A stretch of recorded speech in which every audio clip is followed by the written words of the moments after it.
last 20 years, what I have seen is people who replicate, which is great if you're very pure and your goal is just pure replication. That is in itself a skill set and an art form. And then there are those that design, and then there are those that copy. And I basically break it down like that: replicators, copiers, and designers. And the line between replicator and designer is a thin one. The copyists, they can all piss off as far as I'm concerned. They're just trying to make money and ride other people's skills. But the replicators are genius in that they have a purity of vision to pick something incredible out of history and recreate it. And designers, what their job is to pick things out of history and recombine them, not in a Frankenstein way, but in a meaningful way that makes sense, to create a design that works, that's beautiful, that's special, that says something different, and then create that design in a manner that actually mechanically functions and aesthetically functions for a reason. So that brings us to the next component of what it is to build a brand, and that is pattern making. So when you have these modern day brands, they literally can build their patterns straight from software. They don't actually require pattern making. The history of pattern making is fascinating. Pre-World War II, it was really about the individuals working in these tiny little companies building their own patterns. And post-World War II was the sort of rationalization of pattern making and the industrialization of pattern making. So I would suggest that like small brands and small designers and couture designers, they fall into that sort of pre-World War II 30s pattern making, which is much more of an organic, structured feel of drawing things out by hand and finding ways to make them more beautiful and work in an intuitive way often.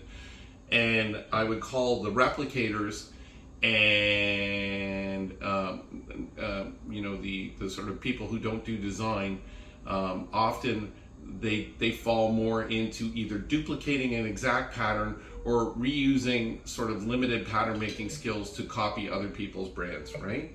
So duplicating exactly an old pattern is much more of an art form than just reusing sort of garbage patterns to make things look like stuff from the past. And so I personally rank brands by those standards, right? We have the benefit of a team at Himel Bros, and our team has decades of pattern making experience. So when you're getting a jacket from us, not only did we build each individual pattern, instead of using a block like a standard pattern and just, you know, changing a pocket in or out, we built a new pattern for each individual jacket style. And when you get a bespoke jacket or a custom jacket or whatever word you want to call it, when you call me and you're paying a premium to order your jacket the way you want it with the materials that we have, okay, if your chest is small but you have huge back muscles, or you have a huge set of pecs and a skinny little back, or you have a very high waist, or you have a low waist, or you have a big bubble butt, or you have a big old belly, or a real thick neck, or slopey shoulders, or high shoulders, our team, who's been building custom jackets, and also for designers and small brands for decades, we can adjust the pattern on the fly. We can make the front panel a little bit bigger, depending on how the paneling structure is, or we can expand the back panel a little bit bigger. We can move the waist up, we can move the waist down, we can cut the jacket shorter in the back so it doesn't pop up on your rear end. We can change the slope of the shoulders. That is customization that you get so that you get a beautiful fit. And you get a beautiful fit because we've designed the patterns to function both in a historical aesthetic way, but in a functional way within history. And that is quintessential to building a great clothing brand. You could be a great sewer, but you might not, and definitely if you're, you know, young and new to it, you might not have that pattern making experience, okay? You could be a great pattern maker, but you might not have the construction experience. You could be a great copyist, but you don't have the design experience. So factory sewing skills, design, history, customization, and materials. So in my next video, we're going to talk about materials and what we do over here that might be different than, say, other companies that you're dealing with, and how that applies to the jackets we make. So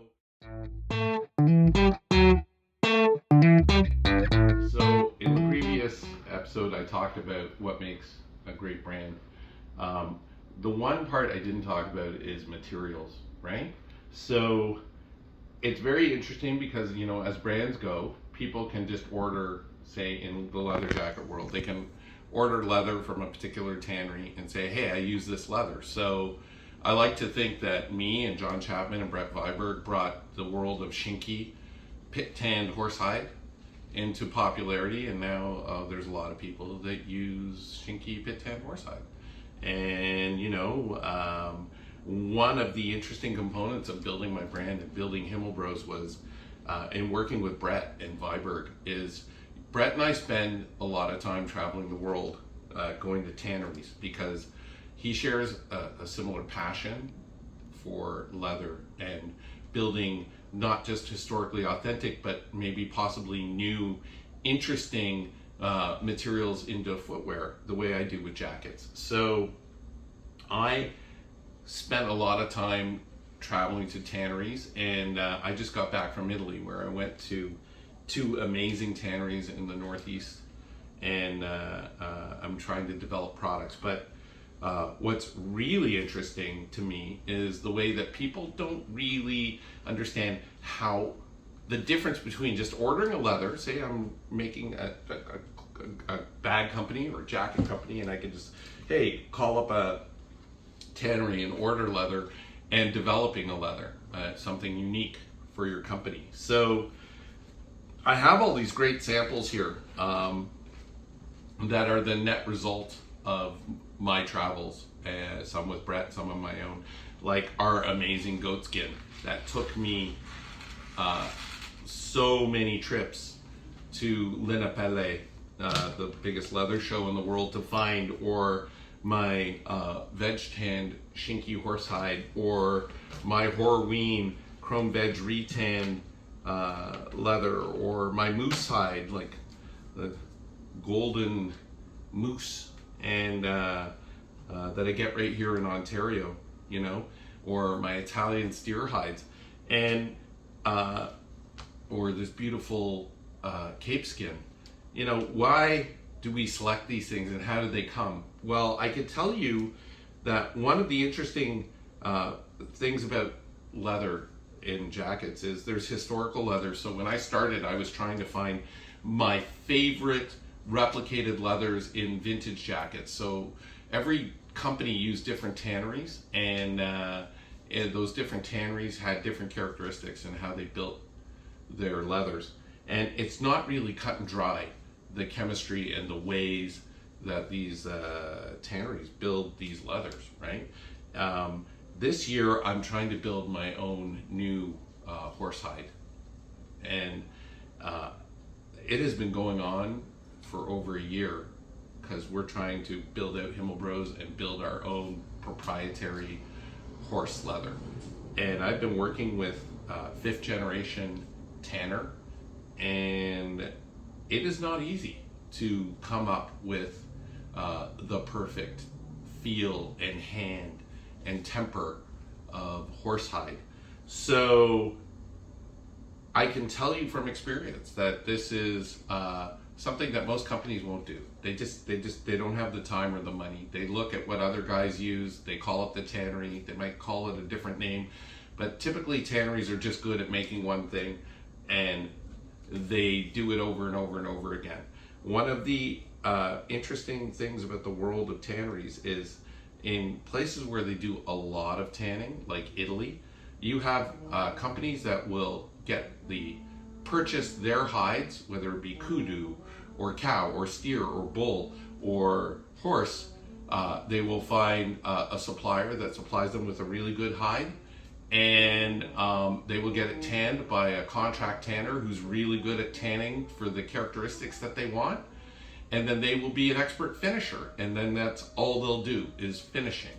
And when you have a really developed system like the Italian system, it's environmental, it's ecological, it's well regulated, it's recyclable, it's green, but everybody is an expert at what they do. So if someone's a finisher, you get the most beautiful finishes. If they're a tanner and you need different characteristics, they just specialize in that. If they just specialize in horse or cow or exotic skins, they're really good at that thing. And part of the process of building my brand, which it's kind of crazy because we're so small, is I really want the best and most perfect leathers, and I want to be on the cutting edge of building that stuff. So going to tanneries and being a part of that process and understanding that process is really important to me. And this year we've been spending a lot of time building our own proprietary horsehide. So the characteristics of leather that you should know, one is thickness, right? That is, when you get a hide, you get the hide, you split it, and it has a different thickness. So generally in animal skin, like a horse or a cow, it's very thick along the back and the butt, and it gets thinner as you go down to the belly and the legs. And if you're going to make something like a garment leather, you have to split that hide down so that it's a reasonable weight for the garment, right? And typically that reasonable weight is whatever the thinnest point is in the animal skin, because you can't have being 1.1 millimeters on one end and 0.8 millimeters on the other end of thickness. That's a metric system.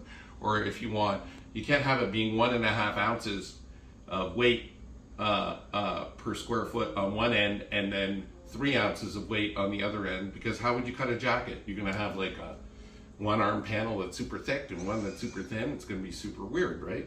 So they split the hide down.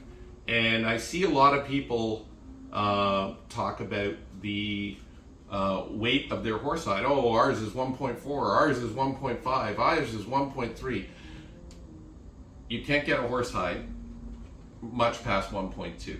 There are some tricks you can do to get it a little bit heavier, but except for the butt, the majority of the horse is going to float in around 1.2 at its thickest if you have a good solid horse. So that thickness is the measurement, okay? The way you can cheat and get a hide a little thicker, if someone's claiming a thicker hide, like a 1.3, 4, or 5, is you can shrink the hide. And sometimes that'll make it a little thicker. There are shrinking agents, or you can pit tan it. So realistically, when you're looking at horsehide, for example, or my goat skin, it's all going to be between 1 and 1.2 millimeters, unless it's artificially shrunken a bit. So there's the splitting of the hide, right? The next thing is the dehairing. So they take the hair off, and they use chemicals to do that. And if you use a lot of those chemicals, you can, or like a base, the lime, it's called baiting.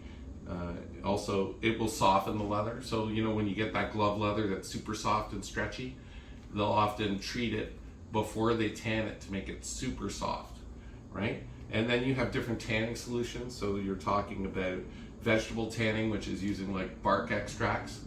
And that tanning comes in two forms. There's like a slow version, so that's like pit tanning. So you create a solution with bark and you throw the leather in a pit. And there's quick tanning, which is a chemical extraction of all those tannins from wood, and you put it in a drum. The drum tanning can happen in like 24 to 48 hours. Pit tanning is 1 month to 1 year. And it impacts the characteristics of the leather, right? So you need to know all these things when you're developing a leather. The other components are shrinking agents, whether you chrome tan it first and then veg tan it, that's all called a chrome veg retan. There's a thing called the hand of the leather, that's how it feels in your hand. So when you scrunch it up, if it's really soft, like a glove leather or a fashion leather, that's called a soft hand. And if it's a bit harder, like my motorcycle jacket leather, that's a stiffer hand, right? And then there's a bend to the leather. So if it's really soft, it has very little bend. It has a lot of bend, but it doesn't hold that bend. But if it's a little bit harder, like a vegetable tan leather might hold that bend in the leather, right? And then there's that, so you could talk about the squeak of the leather, not a technical term, right? So when we're building and trying to build a leather for a jacket, we're trying to build something that has strength, so it doesn't tear easily, right? This is a moose hide. It's got a looser fiber, and it's a very soft chrome tannage. You know, deer and moose are traditionally very soft jackets, but when you get the right way along the grain, look, you can just tear right through it. That's like a more fashion style leather. You get a piece of really well-made goat, you know, a little bit, you got in the one direction where the grain is soft there, you can tear it. But if you go the other way, you can't tear that.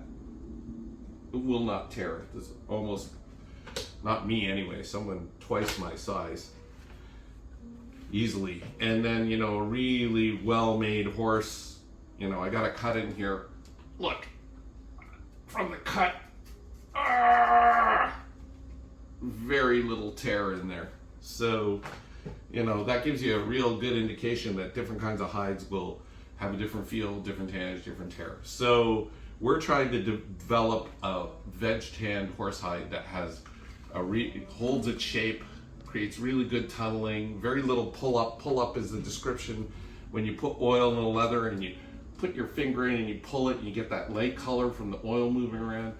You don't want, we're not shooting for that at Himel Bros. We're looking for like something that has a really good stiff hand, but it's bendy, 1.2, 1.3 millimeters, not too thick.